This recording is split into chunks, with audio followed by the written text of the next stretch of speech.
আজকের রেসিপি দই কাতলা। খুবই সুস্বাদু একটি রেসিপি। চলুন শুরু করা যাক। এখানে একটু মশলা বানিয়ে নেব, যার জন্য নিয়েছি 4 মগজ, কাজু, 3টে শুকনো লঙ্কা, পেঁয়াজ আর আদার টুকরো দিয়ে এটাকে একটা পেস্ট বানিয়ে রেখে দেবো। অন্যদিকে মাছগুলোকে ভালোভাবে ধুয়ে মাছগুলোর মধ্যে আমরা লবণ মাখিয়ে রেখে দেবো। এখানে হলুদ ব্যবহার হবে না।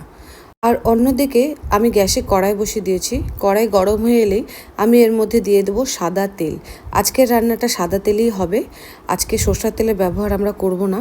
তো এখানে তেল যখন গরম হয়ে আসবে, আমরা একে একে যতগুলি মাছের টুকরো আছে সমস্ত দিয়ে আমরা এপিট ওপিট দুদিকেই ভালোভাবে ভেজে তুলে রাখবো।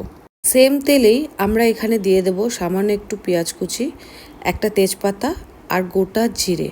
এখানে পেঁয়াজটি একটু ভাজা ভাজা হয়ে এলেই আমরা প্রথমেই যে মশলাটি পেস্ট করে রেখেছিলাম সেটা এখানে ঢেলে দেব। মশলাটিকে আমরা ভালোভাবে নাড়াচাড়া করি। আমরা এর মধ্যে দিয়ে দেব স্বাদ মতো লবণ, একটু রঙের জন্য কাশ্মীরি লঙ্কার গুঁড়ো আর ধনে গুঁড়ো, আর সামান্য একটু দিয়ে দেবো এখানে জিরের গুঁড়ো। এই মিশ্রণটিকে খুব ভালোভাবে নাড়াচাড়া করে ভেজে নিতে হবে। আজকে রান্নাতে কোনো রকম আমরা হলুদের ব্যবহার করব না, যেহেতু এটা দই কাতলা।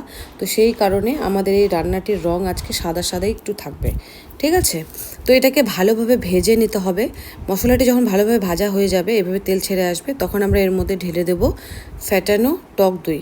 একটি বাটির মধ্যে নিয়ে এটাকে খুব ভালোভাবে ফেটিয়ে নিতে হবে আগে, তারপরে এই টক দইটি আমরা রান্নাতে ব্যবহার করব। এখানে এই মশলাটিকে আমরা নেড়ে ছেড়ে খুব ভালোভাবে কষিয়ে নিতে হবে। যখনই দেখবেন এই মশলা থেকে তেল ছেড়ে আসছে, তখন আমরা দেব এর মধ্যে সামান্য একটু চিনি, লবণ আর ঝালটা আপনাদের টেস্ট অনুযায়ী দেবেন, স্বাদ অনুযায়ী এখানে ব্যবহার করবেন, ঠিক আছে?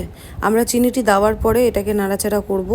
দেখুন রান্নাটিতে কত সুন্দর একটা রং চলে এসছে। আর যখনই দেখবেন মশলার থেকে এইভাবে তেল ছেড়ে এসছে, তখনই বুঝে যাবেন রান্নাটি অলমোস্ট কমপ্লিট হয়ে গেছে আমাদের। মশলাটিকে আমরা আরও 1 মিনিটের মতো কষিয়ে নেব।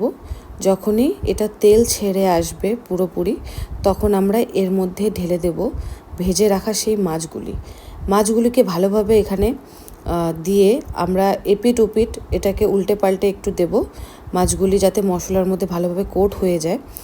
আর আপনারা চাইলে এই স্টেজে গরম জল ব্যবহার করতে পারেন, নতুবা আপনারা স্কিপ করতে পারেন, কেননা এই রান্নাটি একটু মাখা মাখা হয়।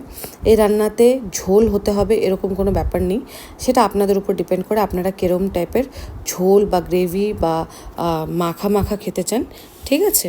তো আমি এখানে সামান্য একটু জল ব্যবহার করব, কারণ আরও 1 মিনিটের মতো আমি এটাকে কুক করব।